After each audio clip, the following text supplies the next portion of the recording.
दोस्तों, निर्मला सीतारमण के पति ने पीएम मोदी के खिलाफ बोल दी है ऐसी बात। उनके जीते हुए चुनाव को कर दिया है ऐसा फीका कि सोशल मीडिया पर दोस्तों बवाल बच गया है। निर्मला सीतारमण से हर कोई सवाल पूछ रहा है कि आप तो सत्ता की पैरोकारी में है, मगर आपके पति इतने बागी कैसे हो गए। जी हाँ, मामला काफी गंभीर हो गया है। जो कुछ बयानबाजी निर्मला सीतारमण के पति ने करी है दोस्तों, क्या है पूरी कहानी जानेंगे वीडियो के अंदर, तो आप हमारे साथ अंत तक बने रहिएगा। नमस्कार, आदाब, आप देख रहे हैं खबर अड्डा और मैं हूं आपके साथ सुम्बुली राव। दोस्तों, वीडियो शुरू करने से पहले एक छोटी सी अपील, आप हमारी आजाद पत्रकारिता को पसंद करते हैं और चाहते हैं हम इसी तरह सत्ता से सवाल करें, गोदी मीडिया का सच आपको बताएं, तो हमें आपसे आर्थिक सपोर्ट की जरूरत है। आप स्क्रीन पर दिए QR कोड या फिर UPI ID के जरिए हमारी मदद कर सकते हैं। दोस्तों, भारतीय जनता पार्टी के अंदर दो ऐसे व्यक्ति हैं जिनकी वजह से भारतीय जनता पार्टी की हालत हमेशा खराब रहती है। सबसे पहले व्यक्ति हैं वरिष्ठ नेता सुब्रमण्यम स्वामी, जो भारतीय जनता पार्टी को कभी भी बख्शने के मूड में नहीं होते और एक से बढ़कर एक बातें करते हैं। लेकिन ये तो चलिए थोड़ी दूर के हो गए, क्योंकि अब इनका पार्टी से कुछ खास लेना देना नहीं है। मगर दोस्तों, निर्मला सीतारमण को तो आप जानते ही हैं, पीएम मोदी की फेवरेट है, हमारे देश के वित्त मंत्री हैं, फाइनेंस मिनिस्टर, और कितने करीब हैं कैबिनेट में, ये बात किसी से बिल्कुल भी नहीं छुपी हुई है। जहां एक तरफ पार्लियामेंट में खड़े होकर सदन में निर्मला सीतारमण भारतीय जनता पार्टी का बचाव जी जान लगा करके करती हैं, वहीं दूसरी तरफ उनके पति प्रकला प्रभाकर ये एक ऐसे व्यक्ति हैं जो भारतीय जनता पार्टी की आए दिन बैट बजाते रहते हैं। और दोस्तों, वो भी हल्की फुल्की बातें नहीं बोलते, बल्कि सीधा ये कहते हैं कि चुनाव आयोग भारतीय जनता पार्टी के लिए चोरी करता है। और एक बार फिर से बिहार चुनाव को लेकर के, लोकसभा चुनाव को लेकर के उन्होंने टिप्पणी करी है और उस टिप्पणी पर दोस्तों सोशल मीडिया में हंगामा मच गया है। बिल्कुल ताजा बयान क्या है, इस पर आने से पहले मैं आपको थोड़ी सी इतिहास जो है वो बता देती हूँ इनका। आपको दोस्तों मैं ये भी बता दूं कि ये जो बयानबाजी आजकल चल रही है वो नई बिल्कुल भी नहीं है, काफी पहले से और चर्चाओं में तब से है जब से बिहार चुनाव हुआ। उससे पहले लोकसभा चुनाव हुआ। लोकसभा चुनाव में भी निर्मला सीतारमण के पति प्रकला प्रभाकर ने विस्फोटक बयान दिया था बिल्कुल, और साफ तौर से ये कहा था कि लोकसभा चुनाव में जमकर गड़बड़ी हुई है, अगर ये गड़बड़ी ना होती तो सरकार इंडिया गठबंधन की बनती, ये उन्होंने कहा। इसके बाद दोस्तों ऐसा ही एक विस्फोटक बयान उन्होंने बिहार चुनाव को लेकर के दिया। बिहार चुनाव के समय तो वो बहुत ज्यादा ही एक्टिव थे, ट्वीट पर ट्वीट कर रहे थे, तमाम पत्रकार उनकी चर्चा कर रहे थे कि देखो निर्मला सीतारमण के पति इस तरह की बातें कर रहे हैं। वो निर्मला सीतारमण जो संसद में खड़े होकर एक शब्द भी अपनी सरकार के खिलाफ सुनती नहीं है।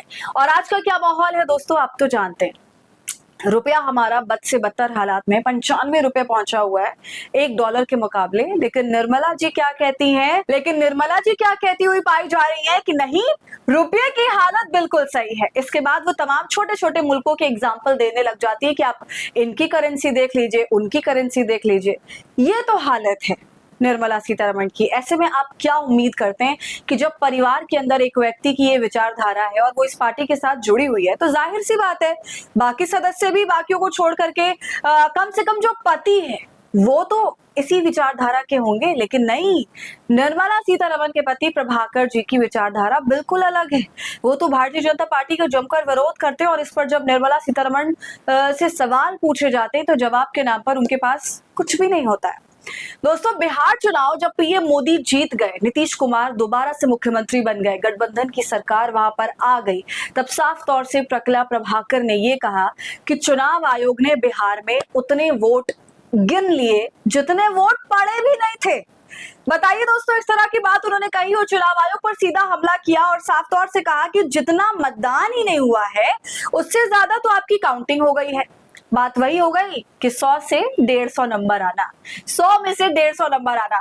दोस्तों, उस वक्त वो 12 ट्वीट करते हैं, उन सभी ट्वीट्स में सवाल होते हैं, साथ में कुछ दस्तावेज भी होते हैं, और चुनाव आयोग से साफ तौर से ये पूछते हैं कि चुनाव आयोग को ये बताना होगा कि डाले गए मतों से लगभग 1,80,000 वोट एक्स्ट्रा कहां से आ गए। उनकी ये भी चुनाव आयोग से शिकायत थी, सवाल था कि अपने मतदाता सूची की संख्या भी 2 बार क्यों बदली। तो इस तरह के आरोप उन्होंने लगाए, सवाल पूछे जिनका जवाब उनको आज तक नहीं मिला है दोस्तों। और अब देखिए, एक वीडियो उनका बहुत तेजी से वायरल है, आप सबको वीडियो बिल्कुल देखना चाहिए। उसके बाद वो क्या कह रहे हैं आपको बताते हैं। Speculation is that the NDA BJP benefited by 79 seats. If that were not the case, the NDA BJP would have been 213. 213. And India alliance could have been, instead of 237, 316. On the basis of this, some people are raising. सुना आपने दोस्तों, प्रकला प्रभाकर कह रहे हैं कि अगर लोकसभा चुनाव में गड़बड़ी नहीं हुई होती तो सरकार इंडिया गठबंधन की बनती और इंडिया गठबंधन को 316 सीटें मिलती। उनका कहना है कि 79 सीटों पर गड़बड़ी हुई। अगर ये गड़बड़ी नहीं होती तो एनडीए गठबंधन 213 सीटों पर ही सिमट जाती।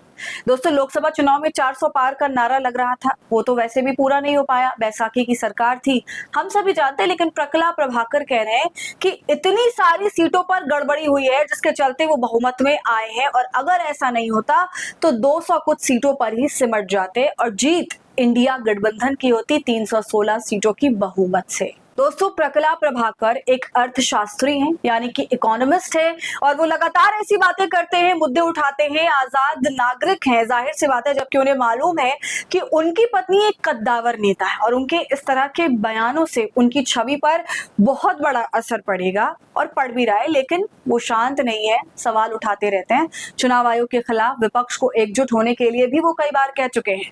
तो दोस्तों, बताइए इस पूरे मामले पर आपकी क्या राय है, कमेंट करके जरूर बताएं। वीडियो को लाइक और शेयर करें। खबर अड्डा को यूट्यूब पर सब्सक्राइब कर लें।